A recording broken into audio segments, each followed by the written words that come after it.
All things enjoy ecstatic union with nature. Life without ecstasy is not true life and not worth living.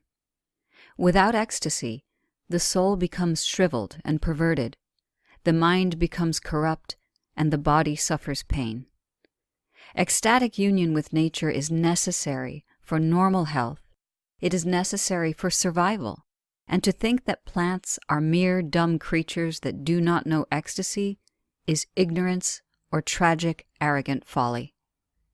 Elliot Cowan, Plant Spirit Medicine.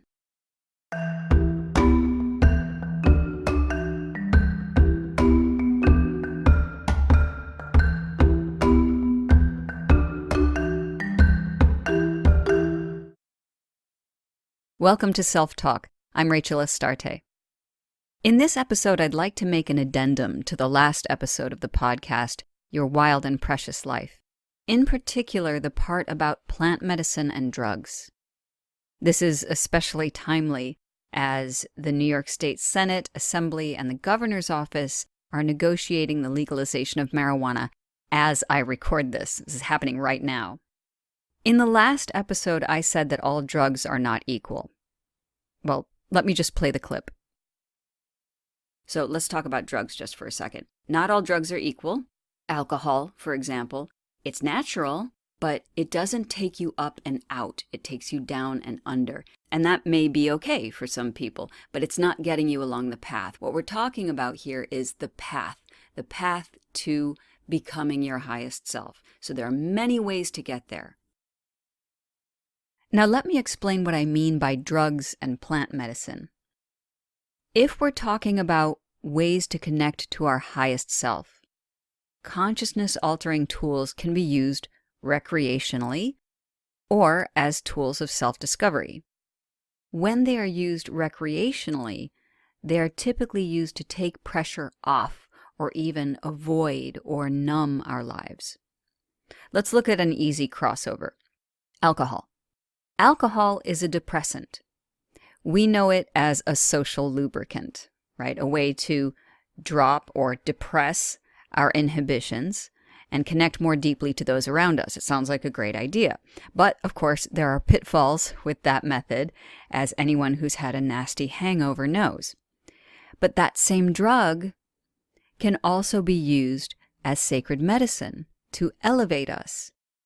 Mongolian shamans, for example, use vodka in their rituals, both to cleanse the shamanic tools, but also to drink during the ceremonies in order to honor the spirits of nature. Other earth medicines like cannabis or psilocybin or peyote or ayahuasca or San Pedro, these have been used in rituals for centuries to incite ego death and connect us to the great continuum. But they can also be used as an escape from the deeper self-work we need to do in order to become our highest selves. So it must be very clear here that I'm not advocating, nor am I condemning whatever process one needs in order to access higher states of consciousness, or at the very least, altered states of consciousness, toward connecting deeply to the cosmic continuum. What I am saying is that it matters how we use them, and how often and how heavily we rely on them. What matters most is that we stay aware of our choices. What matters is that we understand that no one medicine can solve our problems. I have clients who feel compelled to use a particular plant medicine or consult a plant medicine as though that experience is going to fix all their problems. It will not. What's needed is processing and integration. And that can happen in many ways, and we'll talk about that in a minute. It's important to note that plant or earth medicine, some medicines of the earth are not plants, like mushrooms, for example. These medicines are just that. They're medicine. They help us to heal, but they themselves do not always heal us. For example, in the medical world, psilocybin can eliminate a migraine, but it can't prevent it from happening again. Recent studies have shown that cannabis can reduce seizures in epileptic children by half, but that does not eliminate the epilepsy entirely. Cannabis can also reduce pain in those with arthritis, but that doesn't mean the arthritis goes away entirely. Spiritually speaking, If we are using these medicines to go deep into our psyches and mine dysfunctions and blockages, remove ego so that we can reconnect with Source and remember our place within the great oneness, we may find that the earth medicines can help us do that. Elliot Cowan again says, there is only one active ingredient in plant medicines, friendship. A plant spirit heals a patient as a favor to its friend in dreaming, the doctor. So we will certainly be shown where our blocks are, and perhaps even be given the gifts of ways to adjust our lives in ordinary consciousness to deal with those blocks. But if we don't do the additional work of processing and integrating the information that we receive, we cannot expect that we will be healed. It takes awareness, intention, being open to receive the gifts the medicine gives us, and then processing and integration in order to truly heal ourselves. So, what is processing and integration? Processing means that we make note of the lessons or visions or images we receive while working with the medicines. We can do this by talking about our experiences with others who have journeyed with us, as in a ceremonial setting.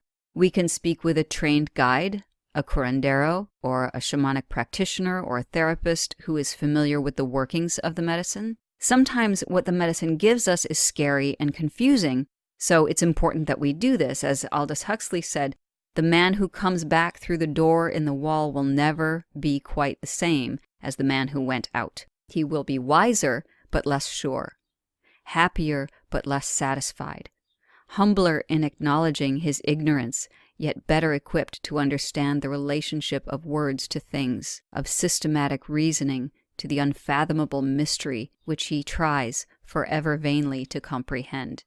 We need to understand the deeper teachings, and those trained guides can help us do that. Here's what Cary Grant had to say after he processed his experiences with psychedelics in the late 1950s.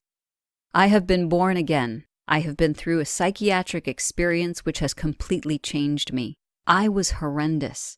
I had to face things about myself which I never admitted, which I didn't know were there. Now I know that I hurt every woman I ever loved. I was an utter fake, a self-opinionated bore, a know-all who knew very little.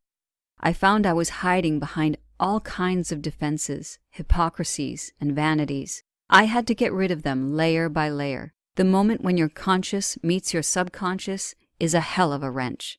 With me, there came a day when I saw the light.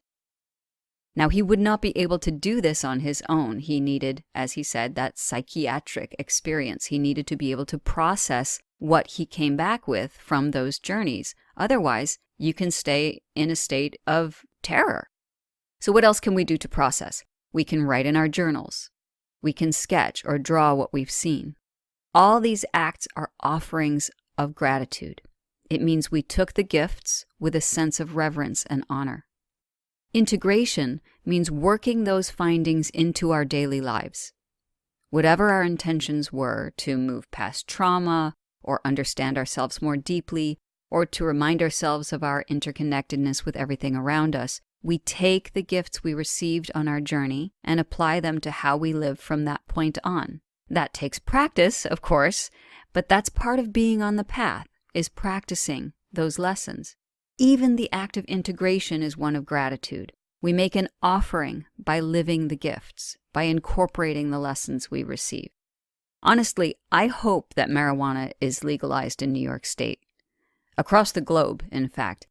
I believe that all earth medicine should be accessible to our world family.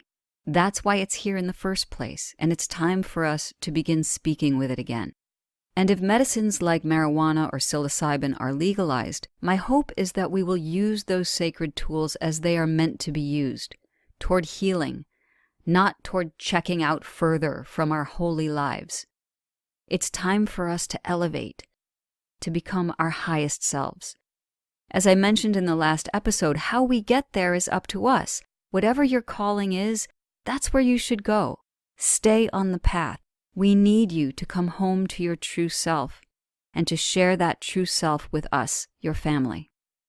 What's your take on earth medicine, or what we call drugs, on the ways that we use them? What experiences have you had? What gifts have you received? Email me at rachel@selftalkpodcast.com. Until then, many blessings on your path. I'm Rachel Astarte, and thank you for joining me on Self Talk. Aho.